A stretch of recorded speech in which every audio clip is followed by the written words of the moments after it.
بسم الله الرحمن الرحيم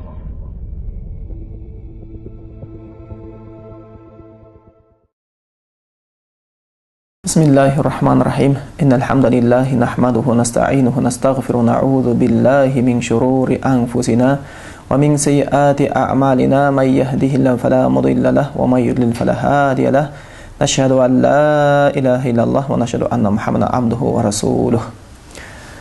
Енді Аллахқа сансыз мақтаулар болсын. Сол әрбір әйтеуір күнді бізге нығмет қой.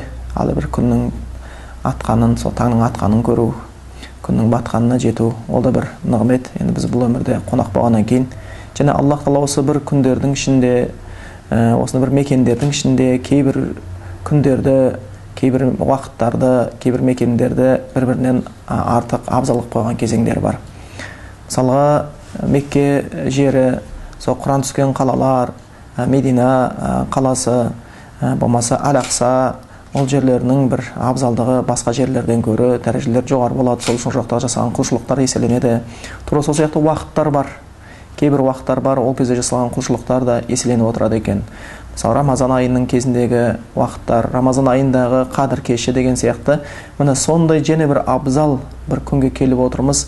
Бұның абзалдығын пайғамбар Мұхаммед Мұстафа саллаллаху алейхи хадисінде баса айтып кеткен жер бар. Бұл жаңағы көбінесе Ашру Зүл-Хиджа деп келеді. Зүл-Хиджа айының 10 күні, алғашқы 10 күні деп аталады екен. Бұл күннің абзалдығына байланысты Құранда және пайғамбарымыздан жеткен сахих хадистерде дәлелдер бар. Сол Құранда келген дәлелі «Вал-Ашр, вал-Фаджр, вал-Лаялин Ашр» деген аят бар екен. Фаджр сүресінде Аллах ант етеді, таңмен ант етемін, және осы 10 күн түнмен ант етем деген аят бар екен. Осы жердегі «Валаялин Ашр», 10 түнмен ант етем деген жаңағы аятта жаңағы Ибн Касир, Абдулла ибн Аббастан, Мужахидтен, жаңағы Ибн Зубейрден риваяттар келтіреді. Ол дейді, жаңағы осы Зүл-Хиджа айының 10 күні не қатысты айтылған дейді.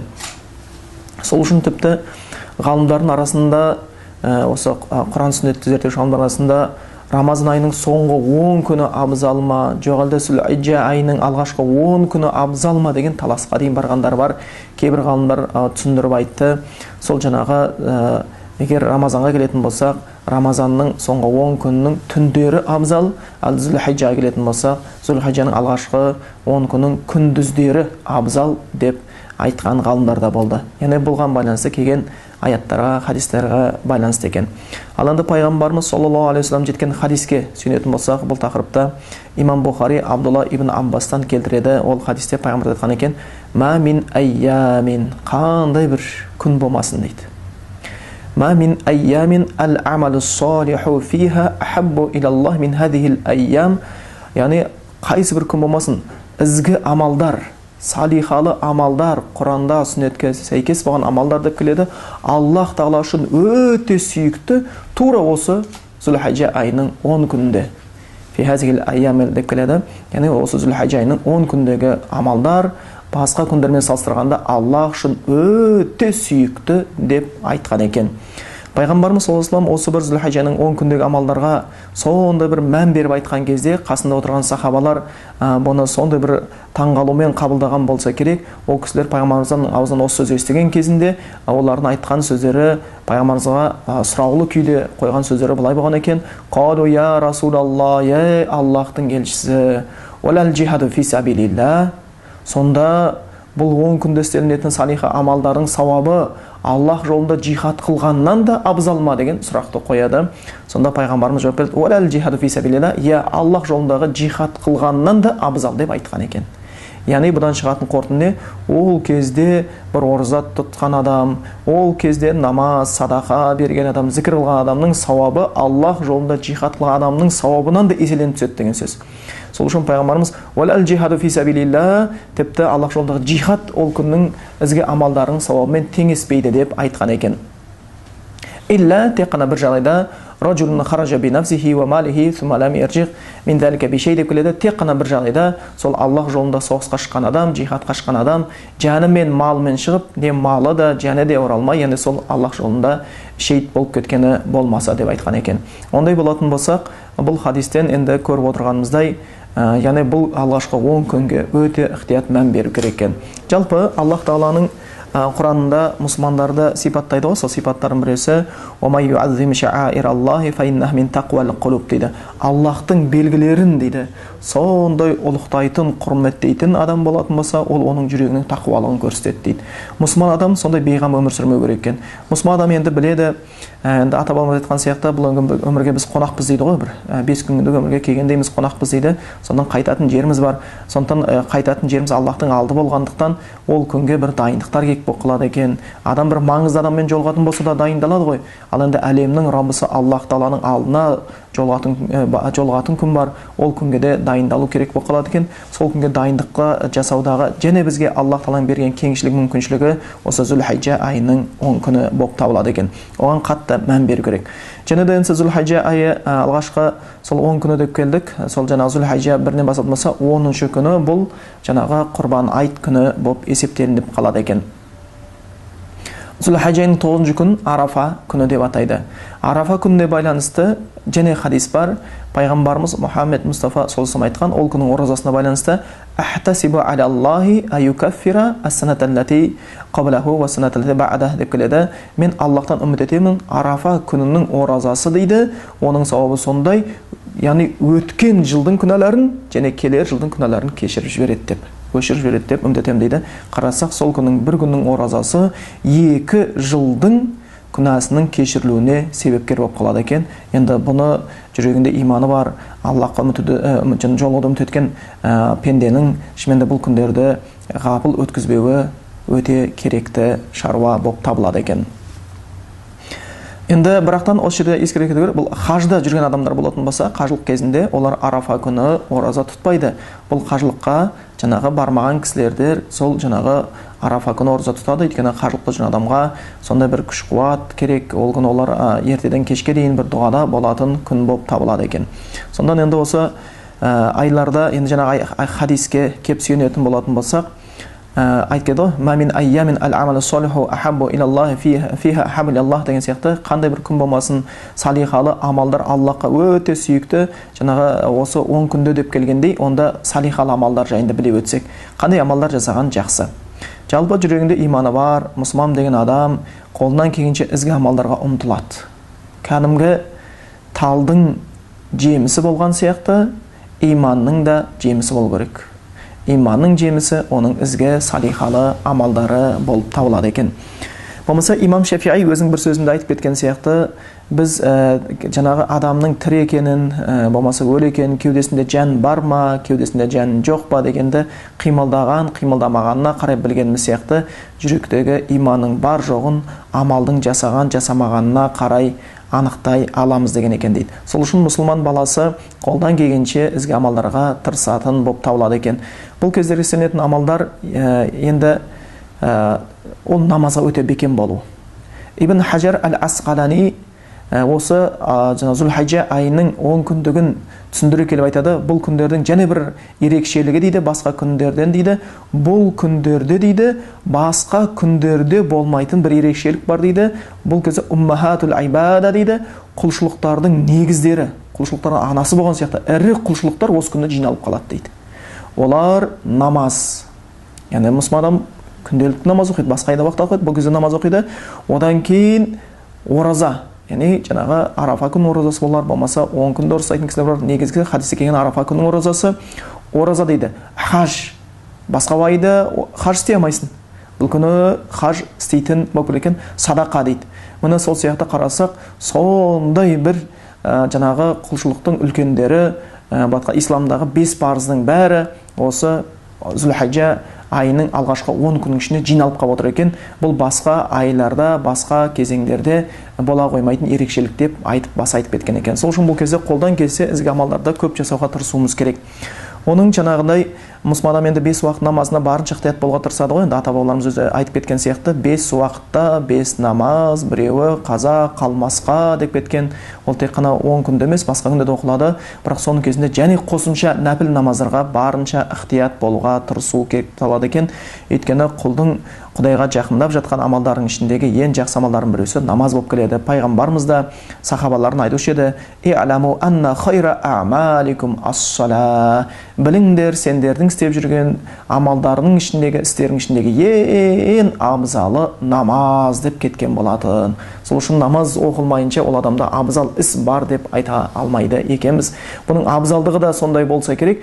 Қиямет күні хадисте келген сияқты адам балалары қабірден қайта тіріліп, Раббысының алдына жиналып келген кездегі алғашқы есеп басталған кездегі ең алғашқы сұрақ хадисте келген сияқты: "Аувалу ма юсаллу бихил абду яумал қияма." Құлдың қияметтегі ең бірінші сұралатыны намаз болып табылады екен. Қалғандар кейін сұралады. Осы намаздан өтіп кеткен болса, қалған істер жеңілдей бастайды. Намаздан өте алмаған болса, қалған істер ауыр бола бастайды екен. Сол үшін әсіресе осы 10 күнде намазға барынша ықтият болу керек. Уақытына деген сияқты. Ол жердегі ықыластарға, парыз намаздарымыз болып жатқан болатын болса, намаздарды қаза қылмауға, ұйықтап қалмауға барынша тырысып, сол сауаптарды ие болуға ынталанғанымыз жөн болады екен. Одан кейін нәпіл намаздар да бар, қолдан келетін болатын болса да, жаңағындай әйтеуір духа намаз деп қояды, күн жаңағы найзабай көтерген екен оқылатын, өтір намаздарына әрқашан ықтиятты болу керек. Дәреттен кейін оқылатын намаздар болатын болсын, осындай бір түнгі тәһәҗүд намазына тұраламын деген болса, соның бәрін тұрып, соны сауабын алуға тырысу керек. Өйткені бұл кезде ол құлшылықтар еселеніп жатыр.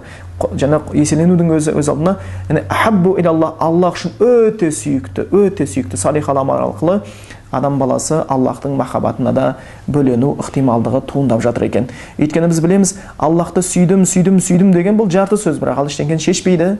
Өйткені қате діннің өкілдері де, адасып жүрген дін өкілдері де Аллахты сүйеміз айта береді. Бірақ Аллах бізді сүйетін болатын болса, бұл үлкен нығмет, бұл толық сөз болып табылады екен. Сонда Аллахтың махаббатына біз Аллахтың бізге өзі парыз еткен құлшылықтарын орындау арқылы бөлене алады екенбіз. Сонымен қатар бұлайда мүмкін жаңағы 10 күннің ішінде садақаға да барынша қызығу керек.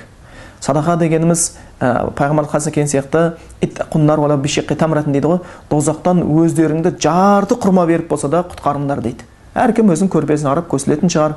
Біреуге жаңағы молынан беретін болса, молынан садақа берер, біреуінен азынан беретін болса, азынан садақа берер. Бірақ оның ниетіне байланысты Аллах Тағала сауабын еселеп отыратын жаңағы хадистерде хабарлары келген. Сол үшін бұл кезде жан-жағымызға қарап, кім мұқтаж екен, кім жетім екен, кім жесір екен, кім бір қиналып жатыр екен деген сияқты жаңағыны қарап отырып, сол сауапты еселенетін, жихаттан да артық болатын сауапқа жету үшін оларға бір сауаптарға жүгіру керекті болып қалады екен. Сонымен қатар бұл айда Аллахты зікір етуді көп жасаған жақсы. Адам баласы ауызбен көп зікір ету керек. Тіпті 10 күнге байланысты келген кезде Абдулла ибн Омар болмаса Аби Хурайралардың қылықтары мүлдем ерекшеленіп кетеді. Бұл сахабалар ғой, пайғамбарымыздың жақсы көрген сахабалары. Олар дейді осы 10 күнді базарда жүрсе де, үйінде отырса да, жан бастап жатса да, намазды бітірген болатын болса да, олар дейді такбир, тахлил деген нәрсе айта бастайды екен. Аллаху акбар, болмаса ла илаха иллаллах деген сөздерді дауыстап айтушы еді дейді. Сонда сырттағы жүрген мұсылмандардың дауысын естіген кезде олармен бірге қосылып кетіп, олар да қайталай бастаушы еді деген біз риуаяттарды көреміз. Енді біздің заманымыз енді сондай бір өзі ақыр заман жақындаған кезеңдер ғой. Қазір енді бір мұсылман баласы бұрын қарияларды көруші едік. Астафиралла, Алла деп тұрса отырса сөйтіп айтатын. Енді қазіргі кезде жастардан шығып жатыр, бірақтан енді үлкен кісілердің арасында сирек болып қалғанда байқаймыз. Алла, астафиралла деген сөзді тіпті айту емес, оны айтқанның өзіне таңғалып, қасындағы бір жас жігіт ла илаха иллаллах деп қалатын болса, таңғалып, көз бақырайып, не болды екен бұл, не айтып жатыр екен деген күйге түсіп қалғанбыз. Ал енді жаңағы көп адамдарымыз жүргенде, көлікте отырып, көлік айдап баратқанда, болмаса кетіп баратқанда, жұмыс істеп жатқан кезде жаңа Алланың сөзін айтуға арланған, Алланың сөзін айтқан кезде аңтаң болған адамның сөзін айтып, өлеңдер айтып, ыңылдап тірлік істеп жатқандарын да көреміз. Бірақ сол уақыттарда кішкене Аллахты зікір ететін болса, енді адамның сөзі өлеңмен Құдайға ешкім жақындай қоймайды, бірақтың Аллахтың сөзіменен Құдайға жақындау өте абзал болады екен. Сондай Аллахты зікір ететін сөздер көп. Ол жаңағындай жоғарыда келген такбир болар. Сол үшін Абдулла ибн Омар не деп айтатын? Осы 10 күнде фааксиру минат такбир ват тахлил ват тахмид деп айтады екен. Осы 10 күннің ішінде такбирді, яғни Аллаху акбар деген сөздерді, ват тахлил, ла илаха иллаллах деген сөздерді, ват тахмид, альхамдулиллах деген сөздер көп айтыңдар деп айтып кеткен екен. Сондықтан бұл кезде және де бір жаңағы Аллахты зікір көп еткеніміз жақсы. Ондай зікірлер өте көп. Сонда жаңағы хадисте келген сияқты афдалу ма қулту ана уан набиюна мин қабли ла илаха иллаллах деп келеді. Менің және маған дейінгі пайғамбарлардың айтқан сөздер ішіндегі ең абзалы ла илаха иллаллах деген сөз деп айтып кеткен екен. Бұл енді абзал зікір. Мағынасы Алла, сенен өзге сүйінуға лайықты ешбір тәңір жоқ деген мағынада келеді екен. Осы сөзді айту өте абзал болып табылады екен. Ол таразының басында да сауабы өте еселі көбейіп келеді. Қияметте де оның пайдасын береді. Бұл сөз сондай жеңіл, ла илаха иллаллах деп айтқан кезде тіпті адам баласының сондай аспан жерден де үлкен сауап беретін бұл сөз, қияметте пайда беретін бұл сөз, сіз оны ла илаха иллаллах деп айтқан кезде тіпті ерніңізге тимейді. Сондай бір жеңілет қойған. Тура сол сияқты субханаллахи вальхамдулиллахи ва ла илаха иллаллах валлаху акбар деген сөздер болмаса, Аллаху акбар, ла илаха иллаллах валлаху акбар деген сөздер, яки болмаса астағфируллах, Алла кешірім өтінем өзіңнен деген сияқты сөздерді қолдан келгенше көбейту керек. Адам баласының өзгелердің артықшылығын сөйлей білуінде, ал сөздің артықшылығы ол көркем сөз болғандығында болып табылады екен. Өйткені әрбір сөз көркем сөз Аллахқа көтеріледі, әрбір көркем сөз жәннатқа жақындатады, әрбір көркем сөз адамды тозақтан алыстатады екен. Адамның өмірінің де батқанда жақсаруы, жаман болуы аузын ашқан сөзге де тікелей қатысы бар болып табылады екен.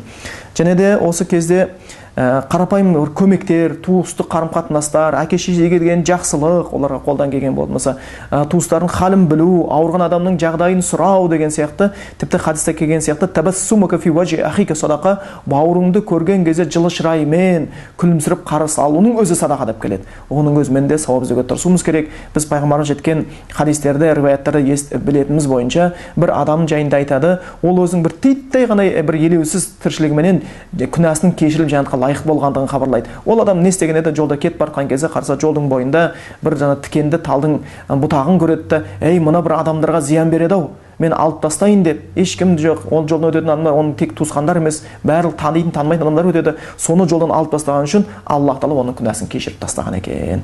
Сол үшін хадисте келген иматул адана тариқ, жолдан жаманды алып тастау, тас болар, шиша болар деген сияқты жүрген жолымызды, көшемізді, маңайымызды таза ұстау, адамдарға зиян беретіндерді алып тастау, оның өзі сауапты істерге кіріп қалады екен. Сондықтан енді бұл жерде оның бүкіл сауапты істердің бәрін жинап айту мүмкін емес, бірақ ғалымдар айтпақшы, жақсылық көп, жасайтыны жоқ дейді ғой. Сондықтан бұл тегін де, жәннатқа кіргізуге де көп себепкер болатын істерге осы айда барынша ықтият болайық. Аллах Тағала баршамызды сол істер жасауға лайықты етсін. Аллах Тағала біздерді сол бұл аз ғана өмірімізде, енді белгісі ғой, кім ерте, кім кеш кетті деген сияқты, бірақтан ақиқат, Аллахтың алдына баратын күніміз ақиқат. Сондықтан сол күнге бір лайықты болып бару үшін, дайын болып бару үшін Аллахта алған білімдерімізді хайырлы істерде пайдалануымыз нәсіп етсін. Аллахтың алдында да сондай құлшылық істеп абыройлы болып, адамдарға да ізгі істерімізбен бір пайдалы болып өмір сүруді Аллахтан біз сұраймыз. Және Аллахтан сұрайтын нәрсеміз, Аллах Тағала бізге берген ілімін жаңағы өзгелермен дауласып,